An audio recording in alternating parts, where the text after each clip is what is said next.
강원도가 올해부터 2030년까지 폐광 지역에 2조 3천여억 원을 투입해서 석탄 산업 전환 지역으로 육성한다는 계획을 발표했습니다. 오늘 정가지결에서 관련 내용 자세히 분석해 보겠습니다. 자, 오늘은 이승진 더불어민주당 강원도 의원 그리고 최재석 국민의힘 강원도 의원 두 분과 함께하겠습니다. 어서 오십시오. 네, 안녕하셨습니까? 예. 자, 먼저 이번에 폐광 지역 중장기 투자 계획에 대해서 최재석 의원님부터 먼저 말씀해 주시죠. 어떻게 보십니까? 네. 먼저 오는 3월 31일부터 폐광 지역이 석탄 산업 전환 지역으로 이름이 바뀌죠. 그리고 이번에 투자 계획을 보니까 기존에는 도로 교량 같은 SOC 중심이었는데 대체 산업 중심으로 간다. 이것이 상당히 고무적이라고 봅니다. 그런데 이제 얼마를 투자하느냐, 뭐 이것도 중요하겠습니다만은 실질적인 고용 효과를 얼마나 거둘 수 있느냐, 이게 더 중요하거든요. 대체 산업이기 때문에. 계획을 보면은 5년 동안 129개 회사를 유치하고 3만 명의 일자리를 유치하겠다. 이렇게 했는데 지금 태백시 인구가 3만 7천 명이에요. 네. 그래서 이게 실현 가능한가? 그런 의구심이 좀 있고요. 한 가지 덧붙이자면은 석탄산업 전환 지역은 그래도 이런 계획도 마련됐고 폐특법도 있고 말이죠. 네. 있는데 동해나 삼척, 영월 같은 시멘트 생산 지역은 특별법도 없고 황폐화되고 있는데 아무런 대책이 없어요. 그래서 이 기회에 시멘트 생산 지역에 대한 대안도 좀 마련했으면 한다. 그런 말씀을 좀 드리고 싶습니다. 예. 자, 이승진 의원님께서는 이번에 대규모 투자에 대해서 어떻게 보십니까? 네네. 2001년부터 3조가 넘게 지원이 됐습니다. 그런데 90년대 황금기 대비 지금 인구가 반토막이 나 있는 상황인데요. 전문가들이 분석을 할 때는 대체 산업 육성이나 교육 인프라 이런 핵심 사업을 좀 외면했다. 이런 얘기를 하고 있는데 다행스럽게도 이 향후 5년간 대체 산업 육성에 예산 66%가 투입됩니다. 이것은 이제 반가운 일이고요. 그리고 제가 항상 주장을 해왔던 바가 뭐냐면 그 평가에 있어서 사전 평가 그리고 중간 평가, 사후 평가 이렇게 통합하는 평가 체계를 도입을 하겠다 그렇게 밝혔습니다. 그 점은 정말 칭찬을 좀 드리고 싶고요. 물론 우려가 되는 부분도 있습니다.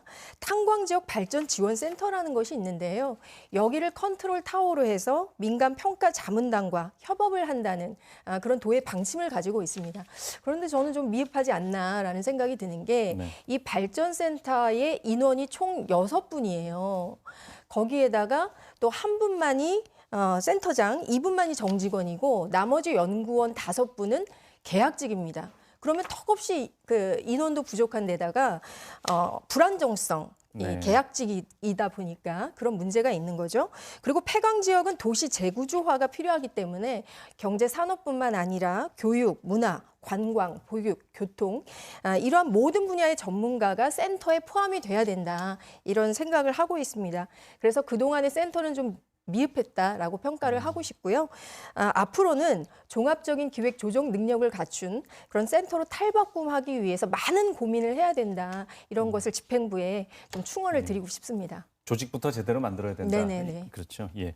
그 대체 산업 얘기가 나왔는데 뭐 태백의 청정 메탄올도 있고 삼척의 중입자 의료 클러스터 그리고 영월의 텅스텐 그렇죠. 광산도 있는데 뭐 현재 진행 중인 것도 있는데요. 이런 예. 대체 산업들의 미래에 대해서 가능성은 어떻게 보십니까? 저는 미래 가능성은 충분히 있다 이렇게 좀 판단을 하는데요. 그래도 조건으로 꼭 말씀드리고 싶은 게 있습니다. 먼저 태백의 그 청정 메탄올 같은 경우에 메탄올이 인화성 물질이기 때문에 규제가 굉장히 좀 까다롭습니다. 그래서 이것을 완화하기 위해서는 특구 지정이 반드시 필요하다. 그래야지만 규제도 풀어주면서 세제 혜택도 받고 그리고 기업이 실험을 하고 투자하는 것도 자유롭게 할 수 있지 않습니까? 그래서 특구 지정 필요성을 좀 강조를 드리고 삼척의 중입자 의료 클러스터도 마찬가지입니다. 규제를 대폭 풀어서 삼척에서 가장 먼저 신기술을 개발할 수 있는 그런 능력을 펼칠 수 있도록 길을 열어줘야만 의사도 오고 연구자도 그리고 기업도 오지 않겠습니까? 그래서 정부의 규제 특례 꼭 실현됐으면 하는 바람이 있고요. 영월의 텅스텐 광산 사업 같은 경우에는 지금 채굴과 또 재련, 가공 이게 다 지금 나눠져 있거든요. 네. 그런데 이것을 원스톱으로 해서 전 과정이 지역 안에서 완성이 돼야만 우리 동네에서 일을 해서 우리 동네에서 먹고 산다. 제대로 된 일자리가 형성이 될 수 있다. 이렇게 보고요. 그리고 마지막으로 산업만 있다고 해서 사람들이 그대로 남아있지는 않습니다. 획기적인 교육 인프라, 문화시설, 주거단지, 교통 인프라까지 이런 환경 조성이 돼야지만 대체 산업들이 성공할 수 있다. 이것이 바로 중요한 열쇠다. 이 부분을 강조드리겠습니다. 예. 자, 아까 시멘트 얘기도 좀 해주셨는데 이 네. 지역의 대체 산업과 관련돼서 앞으로의 가능성에 대해서는 어떻게 보십니까? 네, 지금 뭐 우리가 정부의 탄소 감축 목표가 2030년에 50%, 2050년에 100% 이렇게 돼 있잖아요. 이런 상황에서 청정 메탄올 산업 이런 거 가져오는 건 상당히 바람직하다. 그렇게 생각을 하는데 청정 메탄올은 아시다시피 이제 산림 바이오매스, 산림 부산물을 이용하거든요. 네. 근데 지금 보면은 태백, 영월, 평창 이 지역에서 나오는 산림 부산물로 과연 경제성이 있는 메탄올 생산량이 나올 것인가? 업계에서는 한 20만 톤은 돼야 경제성이 있다고 보는데 지금 태백, 영월, 평창 이쪽에서 나오는 산림 부산물로는 2만 톤 생산하기도 힘든 거 아니냐. 과연 경제성이 있는 것이니까 그런 의문을 제기하는 경우가 있고요. 그리고 태백에 이제 지하연구시설 URL이라고 해서 들어오는데 6,500억 정도 투자 계획이 있습니다. 그런데 이건 사실은 지하 뭐 한 500m까지 내려가는데 공사비 그리고 이제 그 용기 뭐 이런 시설에 많이 들어간다. 그렇다면 실제로 운영에 들어갔을 때 지역의 경제 효과, 고용 효과는 얼마나 될 것인가 그런 좀 의문이 있습니다. 이와 관련해서 최근에 이제 태백 지역에서 이슈가 되고 있는 것이 석공 장성광업소의 폐갱도를 수몰시키겠다. 네. 수몰이라는 게 이제 지금 지하수가 나오는 걸 펌핑을 하고 있는데 펌핑을 하지 않으면 자연스럽게 수몰이 되거든요. 석공 장성광업소의 갱도는 해수면 이하 한 300m까지 내려가 있습니다. 중간중간에 연장이 길기도 하고 중간중간에 쓸만한 공간도 많이 있어요. 근데 정부에서 펌핑 비용이 한 90억 정도 들어가니까 예. 이제 더 이상 지원 못 해주겠다 이렇게 얘기하는데 새로운 지하연구시설을 만드는 것도 중요합니다만은 어떻게 보면 폐광갱도도 자원이거든요. 그래서 저는 이재명 대통령께서 특별한 희생에 특별한 보상 이렇게 말씀하셨지 않습니까? 네. 새로운 산업을 개발하는 것도 좋은데 기존에 있는 것을 어떻게 활용할 것인가? 이것도 워낙 사이즈가 크기 때문에 자치단체나 도 차원에서 하기는 어렵단 말이죠. 그래서 예. 정부 차원에서 특단의 대책을 좀 마련해 주시는 게 좋겠다. 그런 말씀을 드리고 싶습니다. 네. 일단 강원도하고도 얘기를 좀 더 해봐야 되겠네요. 이런 부분들을 현재에 그렇습니다. 예. 지금 해결해야 할 과제니까요. 근데 이제 비용의 문제인데 이게 정부에서 비용을 대고 있거든요. 펌핑을. 네. 그러니까 그거는 정부 차원에서 한번 다시 재고해야 되지 않는가. 그것이 지역 주민들의 바람입니다. 예. 이번 대규모 투자 계획에 대해서 뭐 기대도 하는 부분이 있겠지만 이게 잘 될까 하는 걱정도 좀 있지 않습니까? 이 부분에 대해서 어떻게 보십니까? 많이 있죠. 예, 뭐 우리가 이런 말 하지 않습니까? 자라보고 놀란 가슴이 속뚜껑 보고 놀란다고. 지금 아까 말씀하신 대로 폐광 시작하고 난 다음에 3조 원 이상을 투자했는데 지역의 인구는 70% 이상이 줄었습니다. 학교는 거의 문 닫을 위기에 처해 있었고요.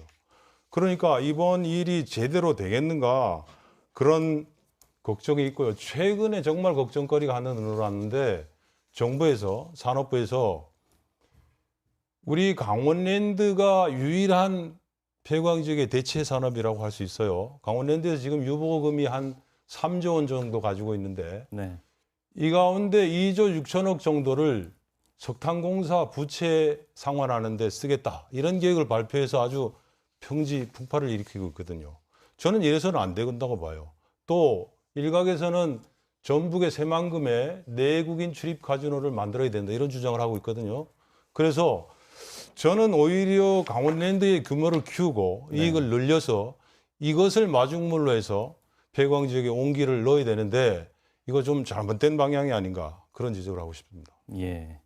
자, 폐광 지역의 이번에 대규모 투자 계획에 대해서 좀 어떻게 보십니까? 네. 긍정적으로 볼 수만은 없죠. 그렇죠. 지금까지 이제 투입된 예산 뭐 3조 원 이상도 말씀 또 최재석 의원님도 해주셨지만 돈 없어서 지역 소멸 중이다. 이 말은 이제 통하지가 않는 거고요. 그동안에 투입된 걸 보면은 관광이라든가 또 도로 사업 쪽에 좀 치중을 하는 면이 없지 않아 있었습니다. 당연히 일자리가 부족하니까 청년부터 유출이 되는 그런 상황이 발생이 됐는데요. 관광 사업 같은 경우에도 성과 분석 없이 보여주기식 이런 사업에 좀 몰두를 하다 보니까 유령 시설도 속출을 하고 또 지역 인구는 계속해서 탈출하는 현상이 반복이 되고요. 네. 그리고 강원랜드의 규모를 이제 키워야 된다 뭐 이런 말씀도 좀 하셨는데 저는 좀 다르게 생각하는 게 강원랜드에 여러 자회사들이 있어요. 그런데 지속적으로 성공한 이런 모델을 보면은 딱히 내세울 게 없습니다. 이런 악순환이 20년간 이어져 왔는데도 정부도 그렇고 또 도도 그렇고 뭐가 잘못됐는지 그 공식적인 백서 이런 것을 좀 발간을 해야 되는데 한 번도 그런 적이 없었다. 이런 부분은 저도 좀 놀랍습니다. 만약에 저보고 폐광 지역 실패를 한 문장으로 정리를 해봐라 한다면 저는 능력 있는 컨트롤 타워의 부재다. 이런 말씀을 좀 드리고 싶고요. 초반에도 발전지원센터 컨트롤 타워의 중요성 이런 말씀을 드렸는데 능력 있는 컨트롤 타워를 꾸미는 거, 꾸리는 거 이거 반드시 필요하다는 말씀 강조드리겠습니다. 예, 예산보단 계획이 중요하다. 네네. 예. 네, 강원랜드 오늘- 규모 관련해서는요. 좀 예. 다른 의견이 지금 이제 일본의 오사카에서도 대규모 카지노 만든다고 하고 홍콩이나 동남아도 그렇기 때문에 국제적인 경쟁이거든요. 그렇기 네. 때문에 규모가 좀 필요하다. 그런 말씀을 드립니다. 예, 이 자세한 내용은 다음에 한번 더 여쭤보도록 하겠습니다. 오늘 말씀 잘 들었습니다. 네, 감사합니다. 감사합니다.